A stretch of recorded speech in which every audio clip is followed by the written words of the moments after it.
these open mics, I would go in and cut in the middle and read some like periodic table poems or something. So I was going to read for one element, as I was saying to people that sometimes I get some material about something like a periodic table poem. So I am going to do a poem and a Twitter length poem about one of the elements that happens to be in this issue of cc&d magazine, Zen Moments. This one will, yes, for those who have seen it, will also be in the periodic table of poetry. I know, I'm crazy with the books and I'm trying to show zooms for people to see in the live feed as well. But this is for element number 89. I'm usually just saying the name, so I might as well tell you. 89, the letters are AC. This is for actinium. Actinium, which I always want to sing. There's an Activia drug from years ago and I want to sing actinium and sing to it, but this is for actinium 89. So at my old job we had to work with this piece of machinery that, in order for it to work, it needed to be powered by 8 D-cell batteries. Yeah, we could have plugged it in, but there was never an outlet in the places where we actually used this machinery.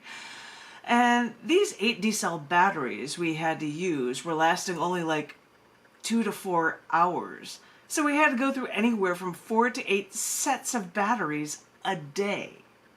I mean, that's insane, having to go through all that battery power. So I called the manufacturer to see if there were any battery packs if they had a longer life. I even asked if rechargeable battery packs existed for it. They said there were no rechargeable battery packs, but a sales engineer there said that they had a special long life battery pack that lasted several years. Sounds like a good plan. So I asked for pricing and found out this was thousands of dollars.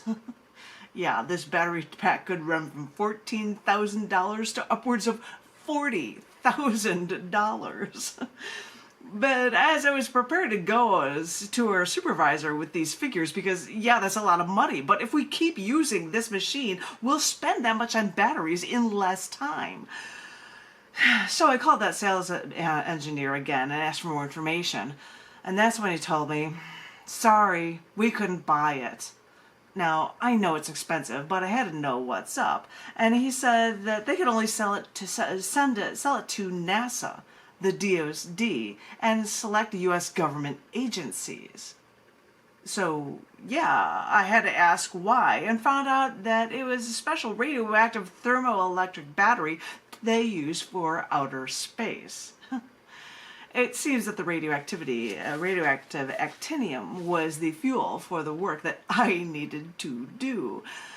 I guess it figures that the only thing that could help out with my work is something insanely rare or insanely expensive, and it's best suited for spacecraft, not down here where I've got work to do. There's my guy for actinium. Yeah, I'm showing the pictures for it as well. I think Kathleen may have seen that one before because, you know, as goofy as it is, I actually try to make them smaller. I do these silly little images of myself jumping with every element. But I happen to have pictures of when I was on the beach doing that years ago. Haha. I think that was back in the day when I had a really sore throat and I'm like, give me a loudspeaker so that I could be sharing. And so I have to have trying to show it off the live feeds as well. It's kind of hard to pull off, but anyway, I did that one for you guys for a little while ago. And then years later, Avram, chemist friend there, says, you know, Chemistry and Engineering News is having a contest if you can do a Twitter-length poem. And I'm like, I'm going to do a Twitter-length poem for every element of the periodic table, and this is the one that I did for actinium. How close is Penn State to those nuclear reactors that create actinium?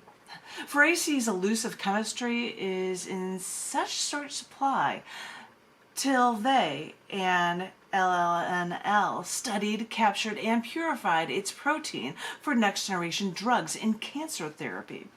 So, wow, the evil nuclear may save us from cancers.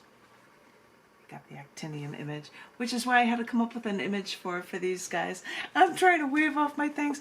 Yes, this poem not only appears in in this most recent issue of cc&d, Zen Moments, but it's also in Twitterverse for Periodic Table Poetry.